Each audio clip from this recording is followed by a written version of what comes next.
یہ مذاق تھا؟ ابان نے پوچھا۔ ہاں، شاہ نے مسکرا کر کہا۔ آپ اسے مذاق کہتے ہیں؟ ابان نے مسکراتے ہوئے پھر سے پوچھا۔ ہاں، شاہ نے اس کے مسکراتے چہرے کو محبت سے دیکھا۔ اس سے پہلے کہ شاہ کچھ سمجھتا، ابان نے سائیڈ سے پانی کا جگ اٹھا کر پورے کا پورا اس پہ انڈیل دیا اور تھوڑی سی دور جا کے بولی، اسے اصلی مذاق کہتے ہیں، اور اس کے ساتھ ہی باہر کی طرف دوڑ لگا دی۔ شاہ بنا کچھ سوچے سمجھے اس کے پیچھے بھاگا۔ ابان بھاگتے بھاگتے نیچے آ گئی۔ جب سامنے سے ارادیہ اور حمزہ کو آتے دیکھا، ارادیہ آپی، حمزہ بھائی بچائے مجھے، بڑا سا ڈائناسور میرے پیچھے پڑا ہے، رک جاؤ، تمہاری تو خیر نہیں، تم نے مجھ پر پانی گرایا۔ شاہ اس کے پیچھے بھاگتا بالکل ان کے قریب آیا، جبکہ وہ حمزہ کے پیچھے چھپی ہوئی تھی۔ حمزہ، یہ میرا شکار ہے، اسے میرے حوالے کر، وہ حمزہ ارادیہ کی پرواہ کیے بغیر کہا۔ ہاں، جیسے کچھ دیر پہلے یہ میرے شکار ہوئے تھے، خیر وہ تو دیکھ بھی رہا ہے، ابان اسے مزید سلجھاتے ہوئے کہا، جبکہ حمزہ اور ارادیہ ان کی یہ نوک جھوک انجوائے کر رہی تھی۔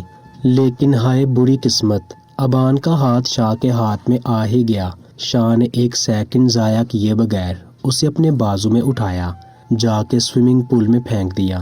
شاہ نے اسے سوئمنگ پول میں تو پھینک دیا، لیکن یہ جانے بغیر کہ اسے تیرنا نہیں آتا۔ ابان تھوڑی دیر میں ڈوبنے لگی تھی اور چلا کر مدد کے لیے پکارنے لگی۔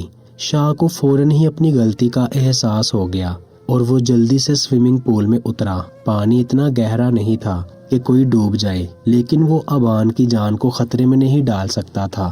اس نے اسے اپنے بازو میں اٹھا کر باہر نکالا۔ اسے باہر نکالنے کے بعد وہ بے فکر ہو گیا، لیکن اس کی بے فکری زیادہ دیر کے لیے نہ تھی۔ ابان کی سانس برے طریقے سے پھول چکی تھی، اس کے ہاتھ پیر کانپ رہے تھے، جبکہ جسم پورا ٹھنڈا پڑ چکا تھا۔ ابان، کیا ہوا ہے؟ تم ٹھیک تو ہو؟ اسے یقین تھا کہ وہ پانی میں نہیں ڈوبے گی، کیونکہ وہ صرف 4 فٹ کا سوئمنگ پول تھا، لیکن پھر بھی ابان کی خراب ہوتی حالت کو دیکھ کر سب بری طرح گھبرا گئے۔ ابان کی چلتی سانسیں رکنے لگی۔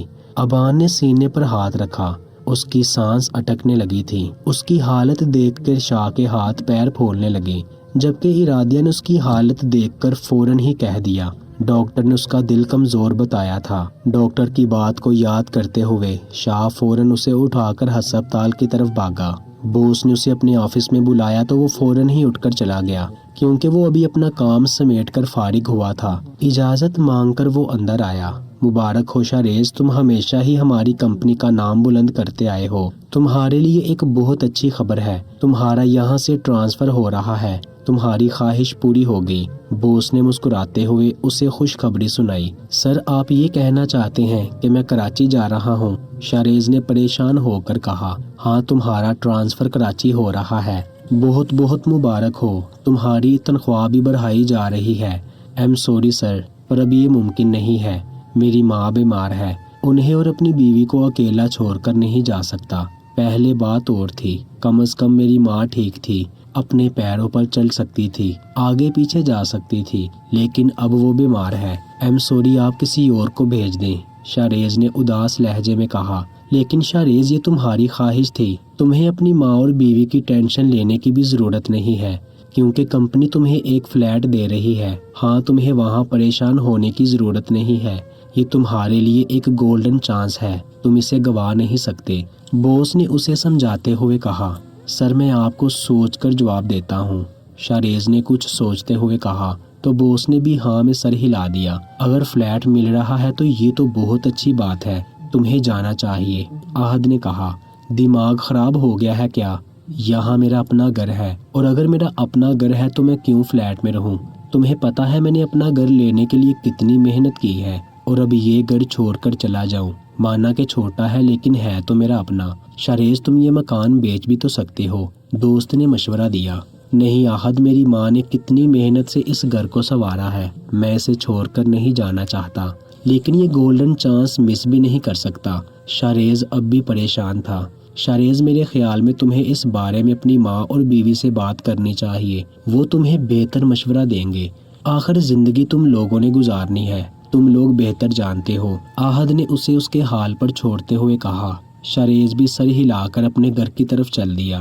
اسے یقین تھا کہ اگر اس کی ماں اس چیز کے لیے مان بھی گئی تو گنوا اپنا شہر چھوڑ کر جانے کے لیے کبھی نہیں مانے گی۔ اور وہ بھی ان حالات میں جب اس کے باپ کا کچھ اتا پتہ نہیں۔ آج وہ ایک بار پھر سے نگاہ کے کوٹھے پر آیا تھا، ایک بار پھر سے اس کے پیروں میں گر گرا کر معافی مانگنے لگا، کیونکہ اس کا آخری سہارا یہی تھی۔ اس نے اسے بہت سمجھانا چاہا، لیکن وہ اس کی شکل نہیں دیکھنا چاہتی تھی، لیکن پھر بھی وہ نہ مانا۔ ہر روز آتا، گھنٹوں اس سے معافی مانگتا رہتا۔ اگر میں تمہیں معاف کر بھی دوں تو پھر بھی تم نے قتل کیا ہے، کیا اس کی کوئی معافی ہے؟ کیا تم آمنہ کے مجرم نہیں ہو؟ حیات، کیا آمنہ تمہیں معاف کرے گی؟ تم نے صرف زنا نہیں، تم نے قتل کیا ہے، تم قاتل ہو۔ جاؤ، میں نے تمہیں معاف کیا، لیکن کیا تم آمنہ کے گنہگار نہیں ہو؟ بولو، اب چپ کیوں ہو؟ وہ اسے گھورتے ہوئے بولی، ہاں ہوں میں اس کا گنہگار، اور اس گناہ کا بھی میں ازالہ کروں گا۔ میں تھانے جا کر اپنا جرم قبول کروں گا، لیکن اس سے پہلے مجھے شاہ کو ایک اور بات بتانی ہے۔ مگر شاہ مجھ سے نہیں ملنا چاہتا۔ میں نے بہت کوشش کی کہ اس کے آفس میں بھی گیا، لیکن وہ میری شکل نہیں دیکھنا چاہتا۔ کیا بتانا چاہتے ہو تم شاہ کو؟ نگاہ نے پوچھا۔ میں اسے بتانا چاہتا ہوں کہ اس کی ایک بہن ہے جو نہ جانے کہاں ہے۔ شاہ میر شاہ کی دوسری بیوی عفت سے اسے ایک بیٹی تھی، لیکن شاہ میر کے خودکشی کرنے کے بعد نہ جانے وہ لوگ کہاں چلے گئے، ان کی آج تک کوئی خبر نہیں۔ میں یقین سے نہیں کہہ سکتا، لیکن ہو سکتا ہے شاہ اسے تلاش کرنا چاہے۔ لالا نے بتایا۔ تم نے یہ بات اسے پہلے کیوں نہیں بتائی؟ حیات، نہ جانے عفت اور شاہ کی بہن کا کیا حال ہوگا، نہ جانے اس کی ماں اور بہن کہاں ہوگی۔ لیکن شاہ میر نے خودکشی کیوں کی؟ نگاہ خود میں ہی الجھی، اس سے پوچھنے لگی، میں سب کچھ تو نہیں جانتا، لیکن میرے ایک دوست نے مجھے بتایا تھا جو وہاں میرے ساتھ کام کرتا تھا، جس کا کافی وقت تک میرے ساتھ رابطہ رہا۔ مجھے بس یہ پتا ہے کہ شاہ میر کو پتہ چل چکا تھا کہ آمنہ اور شاہ کا قتل اس کے باپ شاہ سائی نے کروایا ہے۔ شاہ میر نے اپنے بیٹے اور بیوی کی موت کا بدلہ لیتے ہوئے اپنے باپ کا قتل کر دیا اور اس کے بعد خودکشی کر لی، لیکن اس کے کچھ وقت بعد ہی عفت اس کی بیٹی غائب ہو گئی۔ وہ کہاں گئے یہ بات کوئی نہیں جانتا، لیکن پھر بھی خبر آئی تھی کہ عفت نے دوسری شادی کر لی اور شاہ میر شاہ کی بیٹی بھی دوسرے شوہر کے ساتھ ہی ان کے گھر میں رہتی ہے۔ لالا نے اسے ساری حقیقت بتا دی۔ نگاہ جانتی تھی چاہے جو بھی ہو جائے شاہ کبھی بھی اس کی بات پر یقین نہیں کرے گا، اس لیے اس نے شاہ سے ملنے کا فیصلہ کیا۔ اس دن حال میں بھی وہ اس سے نہیں مل پائی، بس دور سے اسے دیکھ کر ہی واپس آ گئی۔ لیکن اب اس نے فیصلہ کیا تھا کہ اسے شاہ سے ملنا ہوگا، کیونکہ شاہ کو پتا ہونا چاہیے کہ اس کی سوتیلی ماں عفت اور اس کی بیٹی اب کہاں ہے، کیونکہ لالا نے اسے بتایا تھا کہ جو کچھ بھی ہوا ہے اس میں شاہ میر کی کوئی غلطی نہیں تھی۔ شاہ میر شاہ عفت سے شادی کر کے خوش نہیں تھا، نہ ہی وہ اس کے قریب گیا اور نہ ہی اسے اپنی بیوی ہونے کا حق سونپا، لیکن عفت نے اسے ہی اپنا سب کچھ مان لیا تھا۔ وہ بچپن سے ہی اس کے نام پر بیٹھی تھی اور بچپن سے ہی اسی کے خواب سجائے تھے، لیکن آمنہ سے محبت میں شاہ میر اپنی بچپن کی منگیتر کو بھول گیا تھا۔ وہ آمنہ کی محبت میں کچھ بھی کرنے کو تیار تھا، لیکن یہ اس کے باپ کی ضد تھی کہ اس کی بیوی ایک خاندانی لڑکی بنے گی۔ اس کے خاندان کا رواج تھا کہ لڑکی کی شادی اس کے بچپن کے منگیتر کے ساتھ ہوگی، اور ایسا ہی ہوا۔ عفت کی عمر 29 سال ہو چکی تھی، لیکن اس کے باپ نے اسے نہ بیاہا، اچھے سے اچھے رشتے کو ٹھکرا دیا اور پھر اسے شاہ میر کے ساتھ ہی بیاہا۔ شاہ میر اس رشتے کو قبول نہیں کرنا چاہتا تھا، لیکن عفت کی دل جوئی اور توجہ نے اسے اپنی طرف راغب کر ہی دیا۔ وہ نہ تو اتنی چالاک عورت تھی اور نہ ہی اس کے باپ کی طرح سازشیں رچانے والی۔ وہ ایک سیدھی سادی سی لڑکی تھی جس نے بچپن سے ہی اپنے دل کی سلطنت پر شاہ میر کو بٹھایا تھا۔ شاہ میر کو جلد ہی یہ بات کا احساس ہو گیا کہ عفت نہ صرف ایک نیک لڑکی ہے بلکہ وہ ایک اچھی بیوی بھی ثابت ہو سکتی ہے۔ شاہ میر نے اسے اپنی بیوی ہونے کا درجہ تو دے دیا، لیکن وہ آمنہ کو نہیں بھول پایا۔ اس نے عفت سے بھی یہی کہا تھا کہ وہ چاہ کر بھی آمنہ کی جگہ کسی عورت کو نہیں دے سکتا۔ عفت تو اس سے محبت کرتی تھی، وہ تو اس کے پیروں میں بیٹھنے کو بھی تیار تھی۔ اس نے شاہ میر سے کبھی بھی آمنہ کی جگہ نہیں مانگی، بلکہ اس نے اپنی جگہ بنا لی۔ شاہ میر شاہ کو بیٹی کی خواہش تو ہمیشہ سے ہی تھی۔ اس سے آمنہ نے کہا تھا کہ اگر انہیں بیٹی ہوئی تو وہ اس کا نام رمشا رکھیں گے۔ شاہ میر کی اسی خواہش کا احترام کرتے ہوئے اپنی بیٹی کو رمشا کا نام دیا، لیکن ایک دن اس نے اپنے باپ کو اپنے کسی خاص دوست کو قصہ سناتے ہوئے سنا جو اس کا پوتا نہ ہونے کا افسوس کر رہا تھا۔ اس نے بتایا کہ کس طرح سے اس نے آمینہ کا قتل کروایا اور اسی میں اس کا پوتا بھی قتل ہو گیا۔ شامیر کو یہ بات پتہ چلی تو وہ غصے سے آگ بگولا ہو گیا۔